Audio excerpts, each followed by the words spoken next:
and welcome back to my channel. I'm Grace on tour and I love to showcase the beautiful world that we live in. In this video, I will bring you around Santo Domingo, which is the capital city of the Dominican Republic. But before we head out there, remember to like this video and subscribe. There are new travel videos every week and I really appreciate your support. But for now, let's head out there. So we are staying at a place called El Beateiro guest house here in the colonial city. And if there's one tip that I should give you when coming to Santo Domingo, it is to stay in the colonial zone, because then you'll be close to everything and in one of the most beautiful parts of the city. But yeah, before we head out today, we're having some breakfast and then we're heading to our first spot for the day. We're now ordering an Uber to go to our first spot for today. It is Los Tres Ojos National Park, which is about a 15-minute drive from here. And as you can see, the estimated cost will be 150 Dominican pesos. Uber is a really great and affordable way to get around the city. After that 15-minute drive from the colonial center, we have made it to Los Tres Ojos National Park, and the entrance fee is 200 pesos for foreigners. As you can hear by the name, there are 3 natural caves here and with natural pools.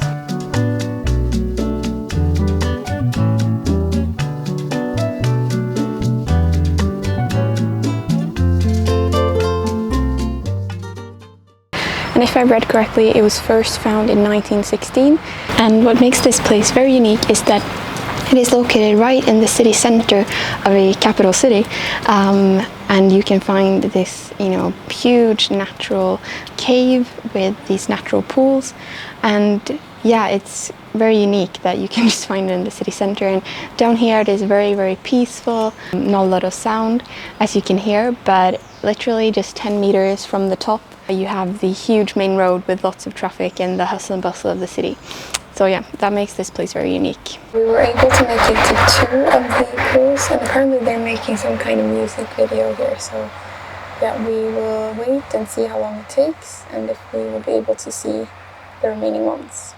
So we were able to get a glimpse of the third one here, and as you can see by these kind of lines, there is a boat. Normally that will take you to a 4th hidden cave, which we can see there. Normally when a music video is not being filmed, you will be able to take a boat to the 4th lake, but there is a spot where you can actually view it from above. So here it's the lookout point, and yeah, down here we have the 4th lake, and yeah, it's really, really beautiful. It's definitely the biggest one.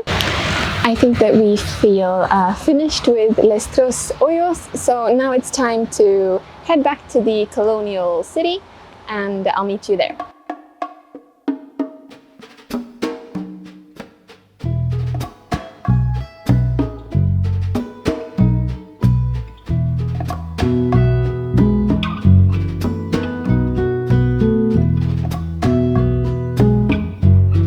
We have now crossed the bridge and arrived back in the colonial city, which is a UNESCO World Heritage Site.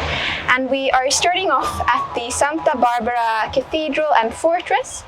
The cathedral is one of the oldest cathedrals in a colonial city, and it dates back to 1513. And from the kind of fortress, you also have some great views over the city, so head up here as well. In this place you can actually see the harbor, and here you have the ferries that dock, and you can actually take the ferry from Santo Domingo to Puerto Rico. So we have now made it to Alcázar de Colon, here in the cultural center of Santo Domingo. It is the first fortified palace in the Americas. It was built between 1511 and 1514, mostly in a Gothic and Renaissance style.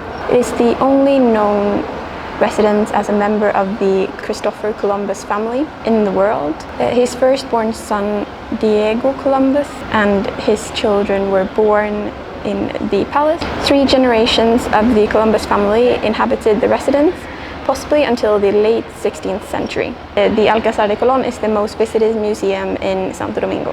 And yeah, you get some amazing views over the square and also on the other side the harbor.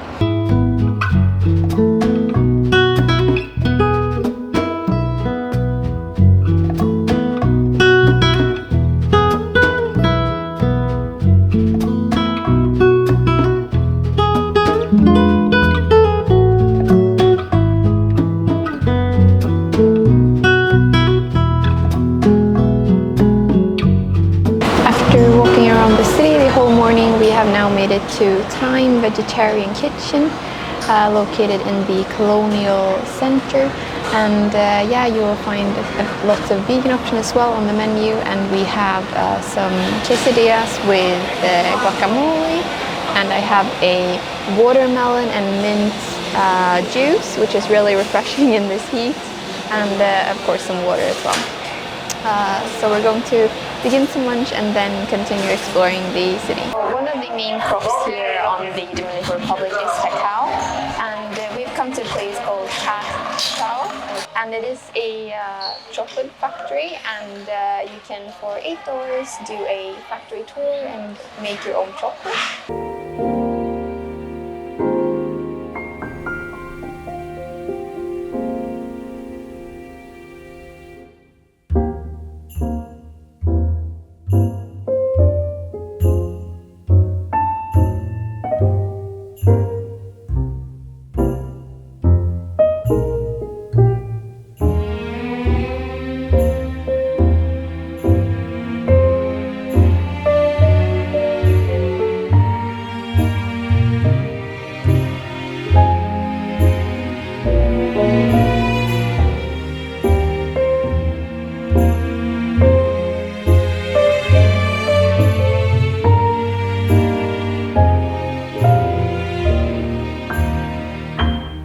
This is how my chocolate bar ended up. I think I have to run to the hotel so that it doesn't melt, but yeah, this is the Grace on Tour chocolate, so look forward to trying it. As I was quite sick during my travel day, I just wanted to let you know how I got from Puerto Plata to Santo Domingo. There are two big bus companies that operate around the country. The first one is Caribe Tours and the second one is Metro. Both of them have direct lines from Puerto Plata to Santo Domingo. I went with the Metro. We just made one stop in Santiago, and I think the total duration was about 4 hours. The ticket cost around 375 pesos or something like that. And yeah, the bus is air conditioned and it was a very smooth ride, so I have no complaints there. So just if you were wondering how to get between cities, that is an option. And tomorrow we're heading back to Punta Cana, and there we will use a bus company called Bávaro Express, which I believe is the only kind of bus going that route. So yeah, that just kind of is some bus info for you. Also, I wanted to just give you a recommendation if you're looking for food delivery service in Santo Domingo. You can use this app called PedidosYa. Yeah, it works just as like Uber Eats, and you can order from restaurants, supermarkets, drinks, any kind of delivery, and you put in your address and then you see everything that you have available. And I've tested once before and it works really well.